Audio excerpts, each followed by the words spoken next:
You clicked on a video called The Science of Why You're So Darn Awkward, which means one of two things. Either you just said you too when a waiter told you to enjoy your meal, or you are currently replaying an embarrassing conversation from 2011 like a 4-year-old rewatching the same Bluey episode. Possibly both, you big ball of awkward. Maybe you rehearsed ordering a sandwich in your head and still got it wrong. Maybe you once held a door for someone who was slightly too far away, and the two of you are now bound together in a silent jog of shame for eternity. Whatever your flavor of cringe is, here's the good news. Science knows exactly why you're like this. Here's the better news. It's not your fault. It's your brain's fault, which is, technically, you. So it's a little bit your fault.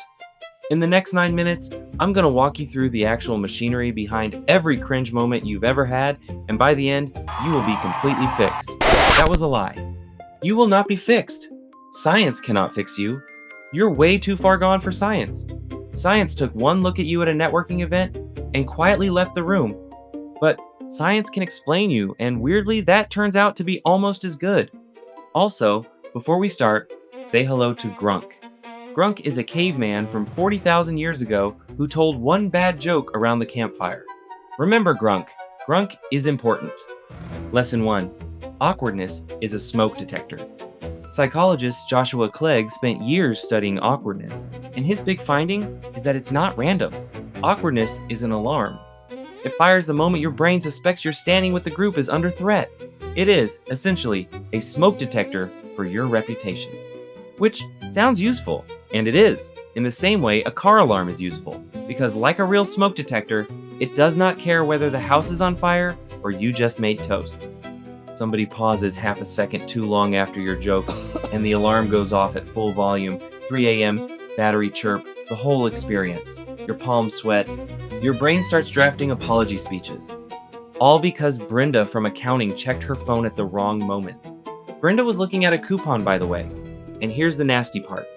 When that alarm fires, it yanks all of your attention inward, so instead of listening to the conversation, you're suddenly watching yourself have the conversation. Hold that thought, because that little detail is going to ruin your life in about 4 minutes. First, a more obvious question. Why is your brain treating a mildly weird handshake like an actual emergency? Lesson 2. The evolutionary hangover. Because for most of human history, it kind of was one. For roughly 99% of our existence, getting rejected by your group wasn't sad, it was fatal. No tribe meant no food, no protection, and no one to warn you about the thing behind you with too many teeth. Which brings us back to Grunk. Grunk told one bad joke, the campfire went silent, and Grunk got exiled. It wasn't even that bad a joke. It was a solid observational bit about mammoths.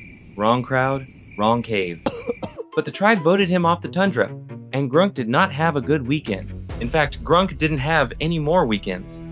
Your brain watched 40,000 years of Grunks and took extremely detailed notes. That's why scientists say we have a negativity bias, which means one awkward silence outweighs 10 great moments in the same conversation. It's the same reason one one-star review haunts a restaurant owner more than 400 5-star ones. Your brain files the good stuff under fine, whatever, and files the bad stuff under study this forever so we do not die.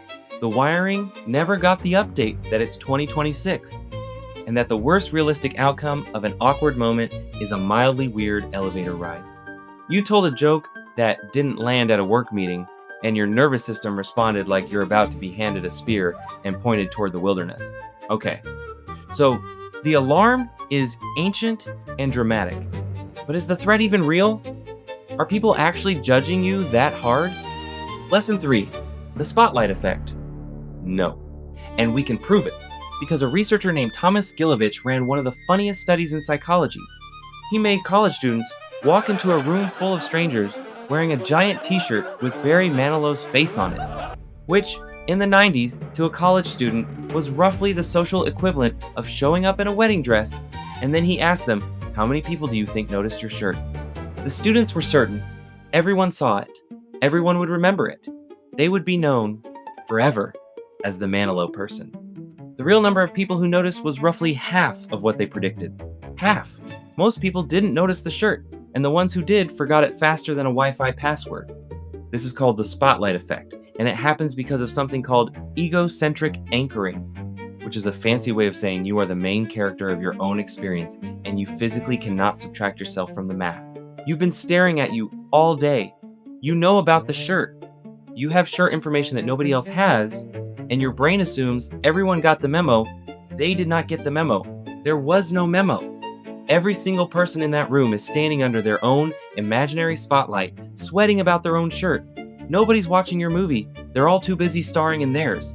But wait, if nobody can see me, why does it feel like they can see through me? Lesson 4. The illusion of transparency. Great question. That's a separate glitch. The illusion of transparency is your belief that your inner state is leaking out of your face where everyone can read it. Your heart is pounding during a presentation, so obviously the whole room can tell. They cannot. Your internal panic is playing on a private channel that exactly one person subscribes to, and it's you. From the outside, you look like a normal human giving a normal presentation. From the inside, you're a submarine at crush depth with every warning light on. Nobody hears the klaxons but you. And here's a genuinely weird wrinkle from the research. The spotlight effect gets stronger in high-pressure moments, like job interviews and first dates. The illusion of transparency runs hotter in low-key, casual situations, so these two anxieties literally tag team you. One takes the big moments, one takes the small ones, like the world's worst wrestling duo, the Anxiety Brothers, undefeated since the Stone Age. There is no setting where your brain goes, you know what, we're probably fine. Which brings us to the mechanism that ties this whole crime scene together. Lesson 5. The death spiral. Remember the alarm yanking your attention inward? Here's why that matters. The moment you start monitoring yourself, your attention splits in half. Half of you is in the conversation. The other half is narrating it, like a nature documentary about your own failure. Here we see the awkward human attempting small talk in its natural habitat, the office kitchen. Note the hesitation. Note the laugh that arrived 2 seconds late. Note the hands. What is it doing with the hands? It appears to be finger guns. Devastating. And a brain running 2 shows at once gets slower, stiffer, and more disjointed, which are, according to Clegg's research, the exact outward behaviors that read as awkward. Let that sink in. The fear of looking awkward produces the awkwardness. It's the same reason that the second you think about walking normally, you immediately forget how legs work. It's a self-fulfilling prophecy with a smoke detector strapped to it. And when the spiral finishes and the moment is over, does your brain let it go? Oh, you sweet summer child. Lesson 6. The 2 a.m. replay. It's 2 in the morning, you are in bed, you have work in 6 hours, and your brain, your supposed teammate, leans over and goes, Hey, you up? Remember 2011? Remember when you called your teacher Mom? And then it presses play on the footage in high definition with director's commentary. That's post-event rumination, and the research is clear that the more socially anxious you are, the more of it you do. Here's the neuroscience. When your mind idles, it slides into something called the default mode network, the brain's screensaver. Unfortunately, that same network is also where your self-referential memories live. So when your thoughts wander, they wander straight into the museum of your worst moments, where every exhibit is you. And it gets worse, because memory works like a trail in the woods. Every replay physically strengthens that memory, stomping the path down flatter and wider until it's basically a highway. You are not remembering the cringe, you are rehearsing it. You're running drills. Somewhere, Grunk's ghost is still lying awake in the spirit realm going, I should not have opened with the mammoth bit. I should have done the berry material. The berry material was tight. 40,000 years, and he's still workshopping it. That's the loop. So how do you get out of it? The most important truth. Here's the part that overrides everything else. When things get awkward, every instinct you have says retreat. Go quiet, pull back, leave the party, move to a cabin, communicate exclusively by Raven. And the research says that's exactly backwards. Avoiding the moment magnifies it because you never collect the proof that you can recover.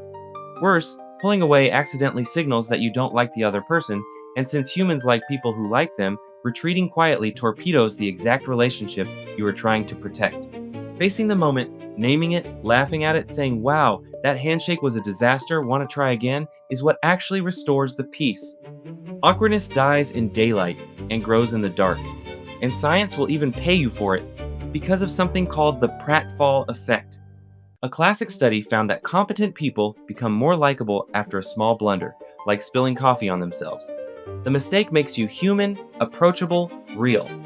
Nobody trusts the person who never trips. The flub you'll be prosecuting at 2 a.m. is often the exact moment somebody in that room decided they liked you. One catch, and it's a fun one. The pratfall only helps if people already thought you were competent. So it's a pardon for the blunder, not a strategy for showing up unprepared. One more thing, and this one's for the truly, deeply awkward. Researchers like Tai Tashiro found that awkward people tend to come with an intense, narrow, spotlighted focus, the kind that locks onto systems and rules and mastery. It's why awkwardness keeps showing up in the same people who get scary good at coding, music, chess, science, and hobbies that involve binders. The person who can't survive a birthday party can absolutely rebuild a carburetor from memory. The wiring that fumbles small talk is the same wiring that builds obsessive expertise. Your awkwardness isn't a bug. It's the receipt for a very specific gift. Because when you zoom all the way out, awkwardness is just the ancient proof of how badly you want to belong, an alarm installed by ancestors who needed each other to survive the night. If this video made you feel seen, in the way you were terrified of being seen, consider flipping a tip in the jar below. And if tipping feels awkward, just leave a like. It's the one social interaction on Earth you cannot fumble. This has been, Grunk says hi, by the way. He finally forgave himself for the mammoth bit. It only took 40,000 years and a YouTube video. Be nicer to yourself than that.